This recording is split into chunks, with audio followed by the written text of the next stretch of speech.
Le Grand Dialogue. Sigi Kafoba. Le Grand Dialogue, l'émission de débat du studio Tamani sur votre radio. Sigi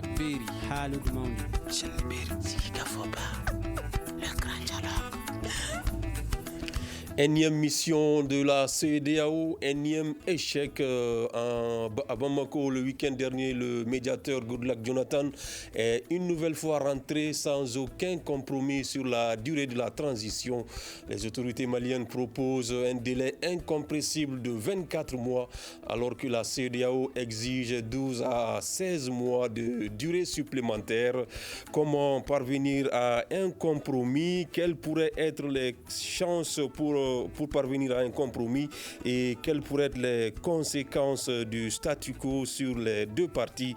Nos invités sont Ibrahima Tamega, porte-parole du cadre d'échange des partis et regroupement de partis pour une transition réussie, Sidi Touré du Parti pour la Renaissance nationale Parina, Alaï Ali Diko du Front uni pour la sauvegarde de l'intégrité du Mali Fusi Mali, Ibrahima Mamadou Kone, universitaire et analyste politique. Sekou Gadjigo va modérer ce débat. Mesdames, Messieurs, bonsoir et bienvenue. Le Grand Dialogue. Je le disais à l'entame de mon propos, le médiateur Goodluck Jonathan est rentré le week-end dernier sans pouvoir trouver un compromis avec les autorités de la transition sur la durée de cette transition. La CEDEAO a proposé 12 à 16 mois alors que les autorités maliennes indiquent qu'ils ne dépasseront pas 24 mois de transition. Je vous invite à écouter ce papier de Assetou Kanté. Après une première proposition de 5 ans, les autorités de la transition ont demandé 4 ans, ensuite 3 et finalement 2 ans en fin de semaine dernière. Dans un communiqué, le gouvernement malien indique que cette nouvelle proposition est un effort ultime du colonel Assimi Goïta visant à parvenir à un compromis réaliste et salutaire pour les deux parties. Mais cette proposition n'a pas été acceptée par la CEDEAO. Le médiateur Goodluck Jonathan demande une durée de 12 à 16 mois. Le gouvernement du Mali juge aussi cette proposition électoraliste. Il estime qu'elle ne prend pas en compte les aspirations légitimes des réformes politiques et institutionnelles exprimées par le peuple malien. Mais les deux parties ont réitéré leur volonté de poursuivre le dialogue pour trouver un compromis. D'ici là, les sanctions économiques imposées au Mali par la CEDEAO et l'UEMOA depuis 2 mois restent toujours d'actualité. De nombreux produits de première nécessité ont connu une hausse de leur prix dans le pays, même s'ils ne seraient pas concernés par les sanctions. Alors, Sidi Touré, on vient de l'entendre, il n'y a pas eu d'accord entre la CEDEAO et le Mali suite à cette énième visite du médiateur Goodluck Jonathan. Que vous inspire ce nouveau désaccord? Merci à tous et à toutes, M. Gadjigo. Merci à mes co-débatteurs. Avant de rentrer dans le vif du sujet, permettez-moi au nom du parrainant de présenter toutes nos condoléances à la famille du Premier ministre M. Smeilou Boubé Maïga, un acteur majeur de l'avènement de la démocratie dans notre pays. L'ancien Premier ministre. L'ancien Premier ministre qui a joué un rôle majeur pour que la démocratie soit au Mali. Et au nom de sa famille biologique et de sa famille politique, nous présentons toutes nos condoléances. Que son âme repose en paix et que la terre lui soit légère. Amen. Et pour revenir à votre question, nous pensons que pour la résolution de cette crise-là, le dialogue est nécessaire. Le compromis est nécessaire, surtout un compromis dynamique pour nous aider à juguler rapidement cette crise-là, parce que les Maliens aujourd'hui souffrent quand même des conséquences des sanctions. Pour ce faire, je pense que de part et d'autre, et la CEDEAO et le gouvernement de la République du Mali doivent faire des efforts pour qu'on arrive à un chronogramme, un délai raisonnable, consensuel, qui peut nous permettre justement d'assurer le retour à l'ordre constitutionnel. Alors, y a-t-il des chances pour ça? Est-ce qu'il y a des chances de parvenir à un compromis? Je pense que nous sommes condamnés à trouver un compromis parce que la crise quand même ne peut pas demeurer éternellement. Il faut, d'une façon ou d'une autre, trouver une solution de sortie de crise. Raison pour laquelle, dans mon intervention, j'ai dit et la CEDEAO et les autorités maliennes. Jusqu'à preuve de contraire, chacun doit faire un effort pour qu'on puisse trouver justement un délai raisonnable, consensuel, qui va nous permettre justement de revenir à l'ordre constitutionnel. Pour ce faire, moi je pense que cette recherche justement de compromis, de délai raisonnable, doit être adossée à un dialogue inter-malien. D'accord, nous allons arriver aux solutions que vous allez proposer pour parvenir à ce compromis-là. Mais avant, je voudrais demander à Ibrahima Tamega, porte-parole du cadre d'échange des partis et regroupement de partis politiques. Alors, votre regroupement fait figure d'opposition à la transition en quelque sorte. Comment vous analysez ce nouveau désaccord entre la CEDEAO et les autorités maliennes? Merci beaucoup pour la question. Permettez-moi tout d'abord de paraphraser mon aîné. Les Maliens sont abasourdis, il faut le dire, suite à l'annonce du décès de l'ancien Premier ministre, de l'ancien ministre des Affaires étrangères, ministre de la Défense, Soumeylou Boubèye Maïga, qui nous a quittés dans des conditions difficiles. Au nom du cadre, à mon nom aussi, en tant que citoyen, nous présentons nos sincères condoléances à la famille biologique et politique et à l'ensemble des proches collaborateurs de Soumeylou Boubèye Maïga. Que son âme repose en paix, que Dieu l'accueille dans son paradis de façon éternelle. Pour répondre à votre question, monsieur, avant cette rencontre de ce week-end écoulé, nombreux sont des Maliens, des millions de Maliens, d'amis du Mali. Nos amis de la communauté internationale avaient encore une fois fondé un espoir. Un espoir suite à cette rencontre. Nous avions espéré que ça allait être peut-être la dernière rencontre entre nos autorités et la CEDEAO, en tout cas autour de cette question de transition, de durée de la transition, de délai de la transition et de la levée des sanctions. Malheureusement, encore une fois, la souris a accouché d'une montagne.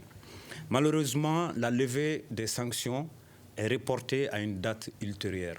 Malheureusement, à cause de ce désaccord qui se maintient, les Maliens vont continuer à payer cher les conséquences de cette sanction, à payer cher le riz, à payer cher l'huile, à payer cher les sacs de ciment, à avoir du mal à joindre les deux bouts. Malheureusement, les opérateurs économiques de notre pays souffrent avec des centaines de camions bloqués dans les pays frontaliers. Nous avions pensé que les deux parties allaient prendre en compte justement toutes ces souffrances aujourd'hui infligées au peuple malien. Mais selon vous, qu'est-ce qui explique ce manque de compromis? Où se trouve le blocage? Mais justement, où se trouve le blocage? Nous avons dit très clairement, de façon objective, qu'il n'y avait pas lieu de proposer autant d'années à la CEDEAO, parce qu'une transition n'a pas vocation justement à procéder à des réformes institutionnelles. Cette transition devrait plutôt s'inscrire dans une dynamique de renforcer la sécurité et de tout mettre en œuvre, comme c'était d'ailleurs écrit dans la première charte, de tout mettre en œuvre pour permettre le retour dans la légalité constitutionnelle à travers l'organisation d'élections libres et transparentes. Malheureusement, les tâches et les missions se sont multipliées. Malheureusement, des politiques ont induit les militaires inexpérimentés dans la politique dans l'erreur, et c'est ce qui nous a conduit, bien entendu, dans cette sanction que nous supportons aujourd'hui difficilement. Nous allons revenir vers vous tout de suite. Le temps de poser cette question à Alaï Diko. Vous êtes du fusil. Est-ce que vous étiez aussi optimiste que Tamega à l'annonce de l'arrivée de la mission de la CEDEAO? Est-ce que vous avez été surpris par ce désaccord une nouvelle fois entre les autorités maliennes et la CEDEAO? Merci beaucoup, mon frère Gadjigo. Avant de commencer, permettez-moi de joindre ma voix à celle de mes prédécesseurs pour présenter nos sincères condoléances au nom de Fizi Mali à la famille de l'ancien Premier ministre Soumeylou Boubèye Maïga, que la terre lui soit légère, que Allah l'accueille dans le paradis. Revenant à la question, moi je dirais qu'au nom de Fizi Mali, Forum uni pour la sauvegarde de l'intégrité du Mali, nous demeurons toujours optimistes vu que FISI Mali, depuis très longtemps, avait pour vocation de toujours jouer le rôle de médiateur. Nous avions en son temps, avant les assises nationales de la refondation, sollicité l'accord et l'avis de la population malienne à travers un référendum populaire que nous avons eu à organiser, où on a recueilli l'avis des Maliens par rapport à la prolongation de la transition dans notre pays. Et lors de cette pétition, nous avons pu recueillir plus de 5 millions de signatures des Maliens qui ont demandé minimum 2 ans pour la prolongation. Et nous avons écrit à la CEDEAO, nous avons écrit à la communauté internationale et à l'Union européenne, à l'Union africaine pour leur demander d'écouter le peuple malien. Et nous avons été quand même surpris de voir que la CEDEAO n'a pas pu écouter nos autorités, puisqu'ils ont fait beaucoup d'efforts, vu les multiples propositions de sortie des crises qu'ils ont proposées. Nous pensions que la CEDEAO aurait dû être au moins indulgent vis-à-vis de notre population et d'écouter le peuple malien pour accepter ces délais de 24 mois qui correspondent aux 2 ans que FISI Mali avait proposé lors des assises nationales de la refondation. Nous demeurons optimistes et nous souhaiterions aussi vraiment une issue favorable et en priant surtout la CEDEAO d'être indulgent vis-à-vis de nos autorités et de les écouter. Vous pensez que la CEDEAO va lâcher du lest et puis essayer de rejoindre les autorités qui demandent 24 mois? Vous savez, quand on parle de compromis, il s'agit de faire des concessions. Et nous allons demander à la CEDEAO de voir et de bien comprendre la situation malienne. Aujourd'hui, ce n'est pas les élections qui est une priorité chez nous. Aujourd'hui, nous avons d'autres priorités, nous avons d'autres ambitions et nous avons des actions prioritaires qu'il faut en tenir compte. Donc moi, je pense que la proposition du président de la République, du chef de l'État, le président de la transition, son Excellence Assimi Goïta, est très logique par rapport aux réformes que nous souhaiтерons avoir avant les élections. Ces réformes ne peuvent pas se tenir en 16 mois, en 12 mois, selon vous? Les actions à faire, les actions que vous comptez mener, est-ce qu'on ne peut pas les tenir dans le délai proposé par la CEDEAO, de votre point de vue? Nous pensons que le gouvernement avait besoin suffisamment de temps pour pouvoir vraiment et véritablement faire ces réformes, étant donné que c'est des réformes à multiformes, des réformes institutionnelles au niveau politique. Et nous avons besoin suffisamment de temps. Et nous pensons que c'est raisonnable de proposer les 24 mois pour pouvoir aller à l'essentiel. D'accord. Brahima Kone, vous êtes analyste politique.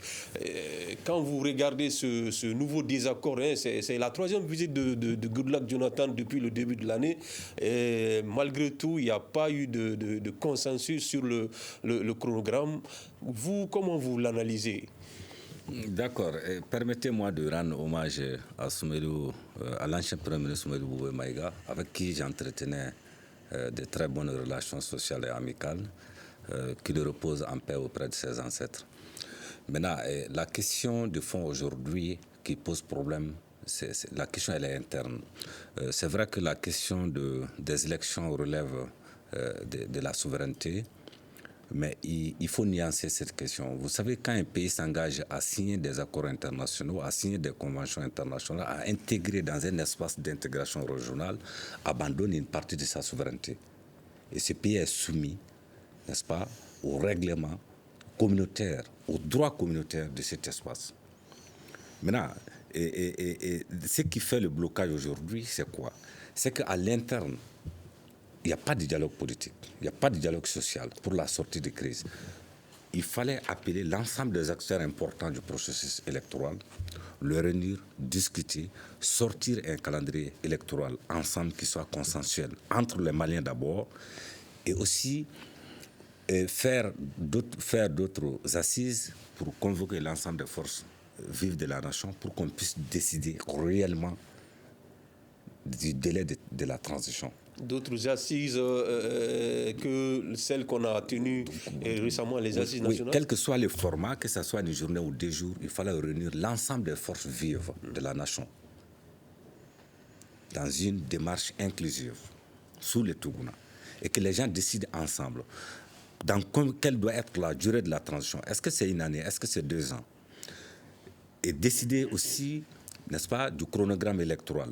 On ne change pas, comme Tchablé Dramé l'a toujours dit, on ne change pas un consensus sans le faire par un autre consensus.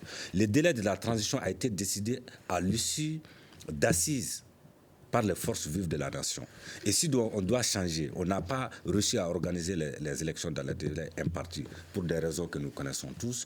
Et si on doit décider encore d'une prolongation de la transition, cela ne doit pas être décidé de façon unilatérale par le gouvernement de transition ou par le président de la République. Oui, ça doit être décidé par l'ensemble des Maliens. Et il faut convoquer des concertations pour que l'ensemble des Maliens puissent décider du délai de la transition. Mais cette façon de décider, elle est unilatérale.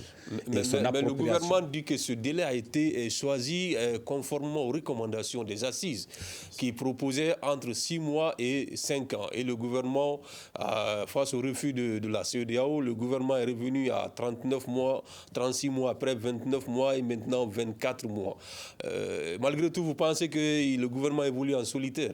Non, le gouvernement évolue en solo. Et le fait qu'on est en train d'exclure aujourd'hui certains acteurs importants du débat public, que certains activistes du régime sont en train de traiter d'apatrides, c'est une grosse erreur.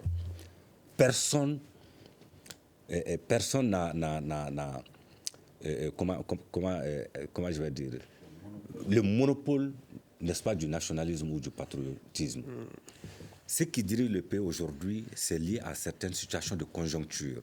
Mais ils ne sont pas plus patriotes que ceux qui ne sont pas dans les bateaux du gouvernement aujourd'hui. Ils ne sont pas plus patriotes que nous, de la majorité silencieuse. C'est extrêmement important. Il faut qu'on prenne ça en compte et qu'on arrête d'incriminer certains et qu'on arrête d'exclure certains, n'est-ce pas, du débat politique. Les ANER dont vous parlez, les ANER ont décidé que la transition, que ce soit de 6 mois ou de 5 ans, ça, c'était des recommandations qui sont sorties dans les ANER. Mais est-ce que ça doit être l'alibi pour le gouvernement de la transition de prolonger les délais de la transition de 3 ans ou de 2 ans? Pour moi, moi je ne vais pas rentrer dans la doctrine universitaire, mais le débat qu'on est en train de faire aujourd'hui sur la refondation, je ne suis pas contre, mais pour moi, le modèle ne tient pas. D'accord. Attendez-moi que je développe. On reviendra s'il s'agit de la refondation. On va, non, parce qu'il ne faut pas que la refondation... il ne faut pas que certains acteurs aient l'impression que l'alibi pour l'organisation des ANER, c'était pour la prolongation de la transition. Depuis que les ANER ont lieu, est-ce qu'il y a eu un consensus par rapport même à l'augmentation, n'est-ce pas, du nombre des membres du Conseil national de la transition? Est-ce qu'il y a eu un espace qui a permis... On y reviendra. Pour une première question, je voulais juste savoir votre analyse par rapport à ce nouveau désaccord. Qu'est-ce qui explique cela? Est-ce que c'est la CEDEAO qui a une position figée, ou bien est-ce que c'est le gouvernement qui ne fait pas montre je ne sais pas comment dire, de volonté politique? Où se trouve le blocage? C'est ce que je voulais savoir. Le blocage, vous savez, dans la diplomatie, il faut savoir faire des concessions. Et c'est quand on fait des concessions qu'on arrive à des compromis ou à des compromissions qui sont favorables par rapport à la position de chaque parti. Et la transition, la CEDEAO a accompagné le Mali pour la sortie de crise. Là où le problème est survenu, c'est après le double coup d'État, où on a voulu prolonger la transition pour sortir du canevas. Tout a été décidé. Mais maintenant, la transition a proposé un délai de 12 ou 16 mois. Pour moi, ce délai est assez raisonnable. Si on a la volonté politique aujourd'hui, on peut faire les élections dans un délai de 16 mois. Et la CEDEAO ne doit pas continuer à cautionner les ruptures démocratiques. D'accord. Il faut qu'on exige le retour à leur constitution. Et la position de la CEDEAO, moi je suis malien, j'en subis aujourd'hui les conséquences. Ça c'est un autre débat, mais je voulais juste poser cette question à Sidi Touré. Ça, c'est la question d'un internaute qui pense qu'aujourd'hui la CEDEAO est en train de se substituer, ou tente de se substituer au peuple malien. Est-ce que vous êtes d'accord avec cela? Bon, moi, je pense que la CEDEAO est dans son rôle. Quand même, quand vous prenez le protocole additionnel de la CEDEAO sur la démocratie et la bonne gouvernance, il est clairement dit que dans aucun membre de la CEDEAO, il n'est permis de prendre le pouvoir sans passer par les élections. Et aujourd'hui, au Mali, on constate qu'il y a eu une rupture démocratique. Comme dans d'autres pays voisins. Dans d'autres pays voisins, et à un moment donné, dans ces pays-là, le Mali est même intervenu pour rétablir l'ordre constitutionnel. Quand je prends par exemple le cas du Niger, l'ancien président de la République, M. Alpha Oumar Konaré, à l'époque, a clairement dit qu'il ne va pas s'asseoir sur la même table que, par exemple, des opposants, des putschistes nigériens. Oui, mais plus récent au Burkina. Maintenant, il faut simplement comprendre que le Mali a souscrit au principe de la CEDEAO. Et aujourd'hui, si on n'arrive pas à respecter ces principes-là, honnêtement, on ne peut s'en prendre qu'à nous-mêmes. Donc, il faut simplement se dire que ce n'est pas le peuple malien dans son entièreté qui est à la base de la situation actuelle, et nul n'a le monopole du peuple. Donc moi, je pense que si on veut réellement parler du peuple, il faut qu'on aille aux élections. C'est le peuple, à partir de cet instant-là, qui peut se déterminer. Mais maintenant, réunir à peu près quelques personnes au niveau du CICB et dire que c'est la volonté du peuple, bon là, il y a un problème. Parce que quand vous prenez même les assises, à un moment donné, les assises ont été boycottées par une frange importante quand même de la classe politique et de la société civile, notamment pas mal de partis politiques et les groupes armés signataires de l'accord, et pas mal de personnalités ne se sont pas reconnues justement dans ces ANR-là. Et finalement, les ANR qui devraient être la thérapeutique à la crise, au contraire, les ANR n'ont fait qu'aggraver la crise. Parce qu'aujourd'hui, qu'est-ce qui se dégage? On a comme l'impression que les ANR ont été simplement organisés pour prolonger la durée de la transition et les autres résolutions ont été superbement ignorées par les Maliens. Parce que de plus en plus, on n'en parle même pas. Donc moi, je pense qu'on doit rapidement travailler pour sécuriser le territoire et organiser les élections législatives et présidentielles. Pour ce faire, nous avons besoin d'un fichier électoral fiable, rigoureux, qui va être justement travaillé par tout le monde. Et à partir de cet instant-là, on va aussi publier les résultats des élections bureau de vote par bureau de vote. Donc pour le parrainat, pour la réussite de la transition, si on veut vraiment que la CEDEAO nous aide, il faut un dialogue intermalien. Les Maliens eux-mêmes doivent s'asseoir et trouver un consensus autour du délai de la transition, toute chose qui peut nous permettre justement de rencontrer la CEDEAO et de lever les sanctions. Donc je pense que ce dialogue intermalien-là est fondamental pour la sortie des crises. Parce qu'aujourd'hui, on ne peut pas régler les questions politiques sans la classe politique. Et à un moment donné, le gouvernement avait commencé ce travail-là, mais ce travail a été arrêté à mi-chemin et je pense qu'il faut revenir à la table de discussion et avec la classe politique et la société civile pour qu'on trouve un consensus intermalien qui va nous permettre de négocier avec la CEDEAO pour qu'on lève les sanctions. Le gouvernement parle des réformes politiques et institutionnelles qu'il faut impérativement mener avant de parler d'élections. Selon vous, Tamega, du cadre des partis politiques, est-ce que vous pensez que ces réformes-là peuvent être menées dans le délai proposé par la CEDEAO? Monsieur, vous savez, une transition, je l'ai dit tout à l'heure, n'a pas vocation à procéder à toutes ces réformes-là. Il faut attendre qu'on retourne dans la légalité constitutionnelle. Il faut attendre l'élection d'un président de la République démocratiquement élu, d'un gouvernement mis en place par ce futur président de la République. Et ce gouvernement, avec ces futurs chefs de l'État, avec la société civile, l'ensemble de la classe politique, nous allons travailler ensemble pour procéder à des réformes nécessaires et urgentes. Pour le moment, quelles sont les réformes qui s'imposent? Ou bien on n'a pas besoin de réformes? C'est un piège. Aujourd'hui, il a parlé des questions de fichier électoral, de loi électorale. Tout ce qui peut être mis en œuvre pour nous permettre de rentrer dans la légalité constitutionnelle est sûrement urgent. Maintenant, les autres réformes peuvent attendre la mise en place du futur gouvernement sous le leadership d'un président de la République démocratiquement élu. Ça, ce n'est pas compliqué. Les gens moi j'ai l'impression, nous avons l'impression que certains veulent confondre la gestion, la durée d'une transition avec un pouvoir légal, un pouvoir légitime. Une transition de fait, aujourd'hui, c'est que nous vivons une situation suite à un coup d'État. Un coup d'État qui est condamné par la Constitution. Il ne faut pas donner l'impression que ceux qui nous dirigent aujourd'hui ont été choisis par le peuple malien. Il l'a dit, à leur niveau, à eux seuls, ils décident de la durée de la transition, alors qu'aux assises nationales même, comme certains veulent prendre la référence sur les assises même ont été incapables de proposer un délai précis. On a parlé de 6 à 5 mois. est-ce que de façon responsable, on devrait même présenter ces délais-là à la CEDEAO? La première fois, on leur a parlé de 6 à 5 mois. 5 ans, pardon, j'allais dire. 6 mois à 5 ans. 6 mois à 5 ans, ce n'est pas sérieux. Nous vivons une situation grave, dramatique. Et il l'a dit, le Mali, c'est aussi la CEDEAO. La CEDEAO, c'est aussi le Mali. Il ne faut pas oublier, aujourd'hui, c'est peut-être le président ghanéen qui est à la tête de la CEDEAO. Demain, c'est peut-être le futur président de la République du Mali qui sera à la tête de la CEDEAO. Nous faisons partie de la CEDEAO. Nous avons pris des engagements. Quand il y a de telles situations, bien entendu que la CEDEAO, comme il a dit mon aîné, est dans son rôle d'intervenir, de venir faire des pourparlers, d'influer pour que nous puissions trouver le calme, d'influer pour que les Maliens se réconcilient. Il ne faut pas voir la CEDEAO comme nos ennemis. D'accord. C'est très important. D'accord. Alain Diko, je reviens vers vous tout de suite. Alain Diko, aujourd'hui, on est pratiquement au terme de la première, en tout cas partie de la transition, les 18 mois qui avaient été accordés à la transition. Et jusque-là, on ne parvient pas à trouver un autre chronogramme. Est-ce que vous n'avez pas l'impression qu'on est en train de perdre du temps? Non, pas du tout. Permettez-moi, avant de répondre à votre question, de réagir un peu par rapport à ce que mes frères ont dit. Moi, je pense que, je ne sais pas là où ils étaient quand on organisait les assises nationales de refondation.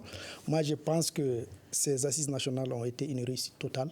Et bien avant l'organisation de ces assises nationales, nous avons assisté à plusieurs concertations et nous pensons que le gouvernement de la transition a pris suffisamment de temps pour concerter toute la classe politique, la société civile, pour que tous les Maliens puissent prendre part à ces assises nationales. Raison pour laquelle il y a eu plusieurs reports de ces assises nationales. Et ces assises nationales ont commencé au niveau local, au niveau cercle, au niveau région, jusqu'au niveau national où nous avons assisté à Bamako et la présence de la société civile, de l'ensemble, de la majorité des partis politiques, notamment des grands partis politiques qui ont pris part à ces assises nationales.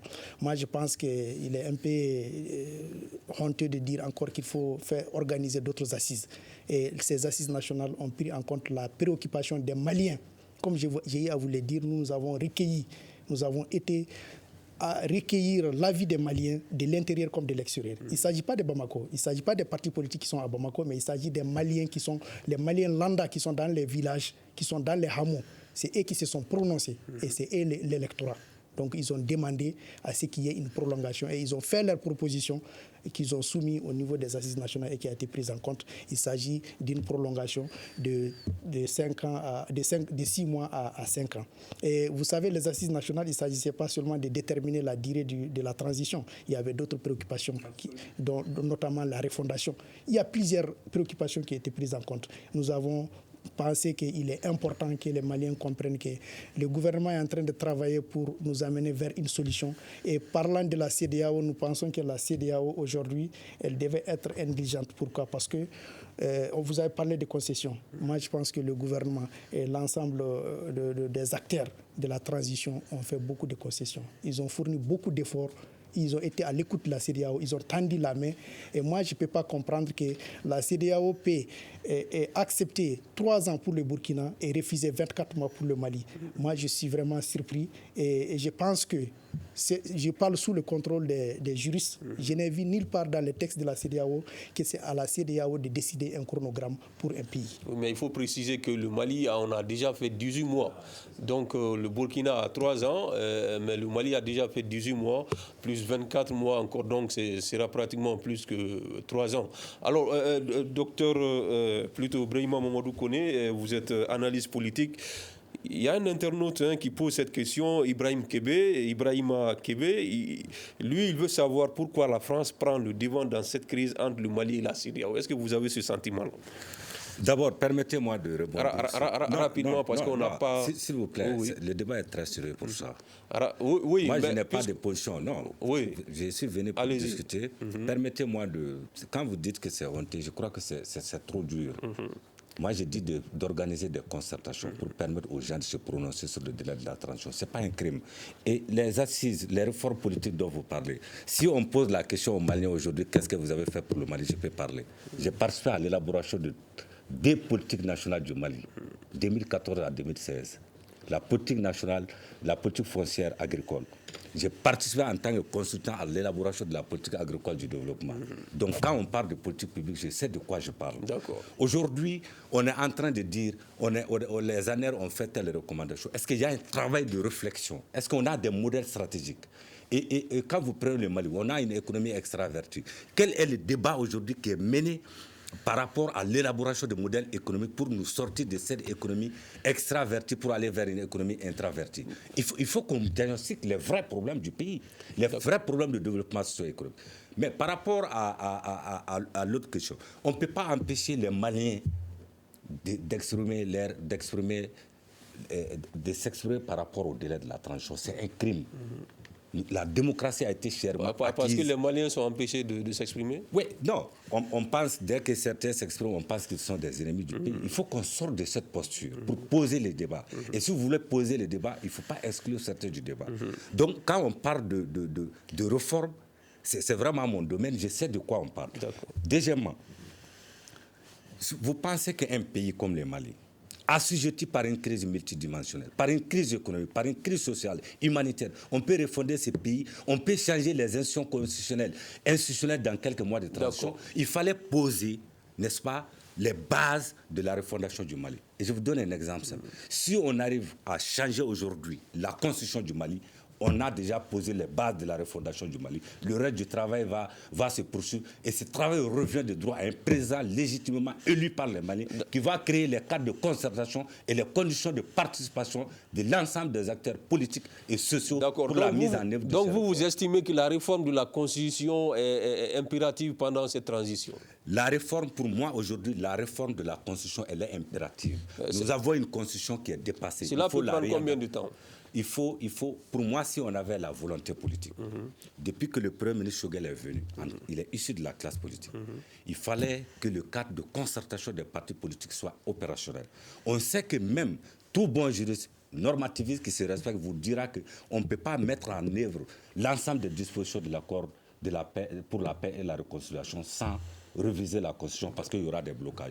Et si on revise la Constitution aujourd'hui, on va lever beaucoup de blocages par rapport à la mise en œuvre de l'accord pour la paix et pour la réconciliation. Si on avait fait ce travail, on avait déjà balisé le terrain pour le présent à venir. Maintenant, pour d'autres questions de fond, les réformes dont Tamega parlait, les réformes politiques, il faut changer juste la loi électorale. Ça on n'a pas besoin de constitution pour le faire. Il faut changer ça. Et par rapport à l'organe unique de gestion des élections, le débat n'a pas été inclusif. C'est pourquoi les partis, les cadres de concertation ne sont pas d'accord. Tout de suite, Sidi Touré, on sait qu'il n'y a pas d'accord. Voilà, on est dans le statu quo. Quelles peuvent être les conséquences de cette situation? Est-ce qu'il faut s'attendre à d'autres sanctions de la CEDEAO ou bien voilà, la CEDEAO va essayer d'alléger ces sanctions-là ou bien de les lever complètement? Un mot avant de répondre à votre question à monsieur Diko. Ce n'est pas honteux de la part justement des partis politiques de travailler pour que la transition puisse être consensuelle, inclusive, apaisée. Et pour ce faire, nous sommes condamnés quand même à dialoguer parce que le fondement de la démocratie, c'est le dialogue, c'est le consensus, c'est le compromis. Mais de plus en plus, au Mali, je constate que le vocabulaire qui est utilisé ne va pas dans le sens justement du dialogue. Il n'y a pas de dialogue. On échange pour jeter l'anathème sur l'autre, pour l'insulter, pour le vilipender, au lieu de poser les vraies questions et de trouver les réponses qu'il faut.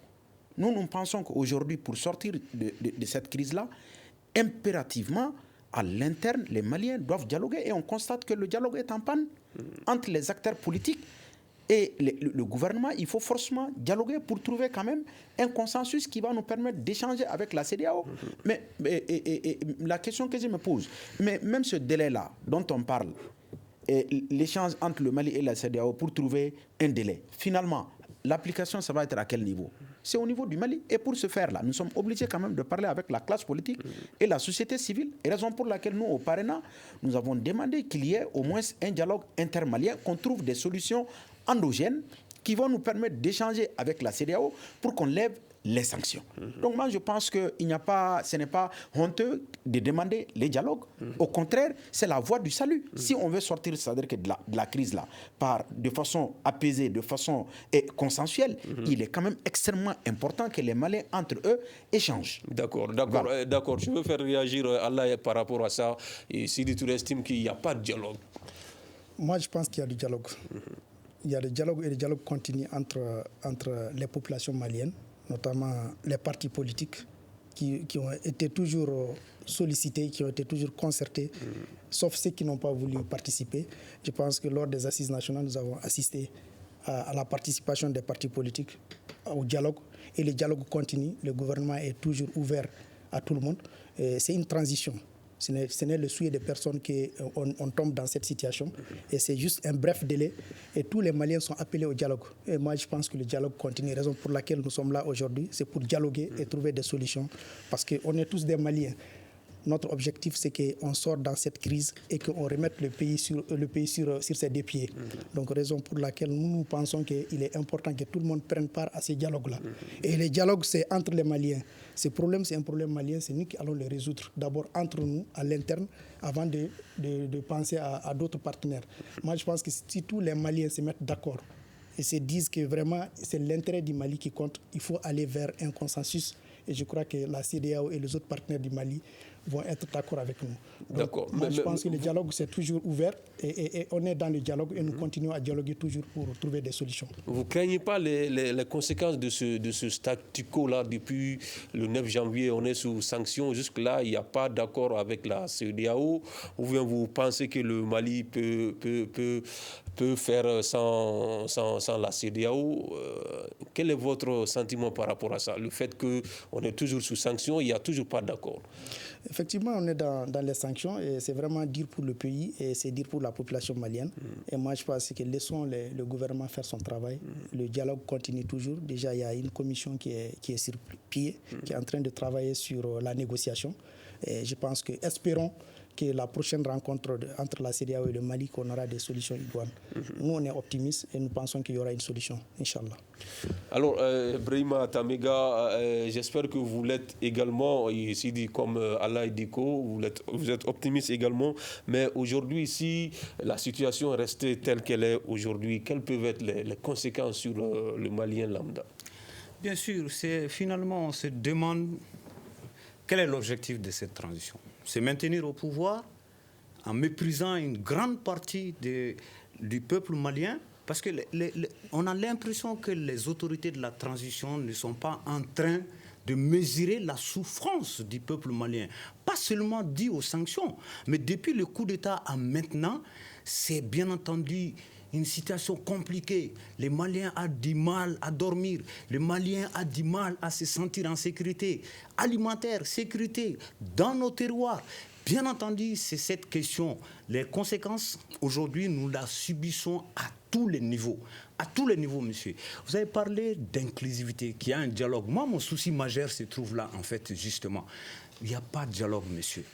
Vous avez parlé des ANR. Les ANR n'ont pas été pas du tout inclusif. Il l'a rappelé, mon aîné. Mais une grande partie de la classe politique et de la société civile n'ont pas participé au dialogue national et aux ANR. Mais il y a des indicateurs statistiquement vérifiables pour les prouver.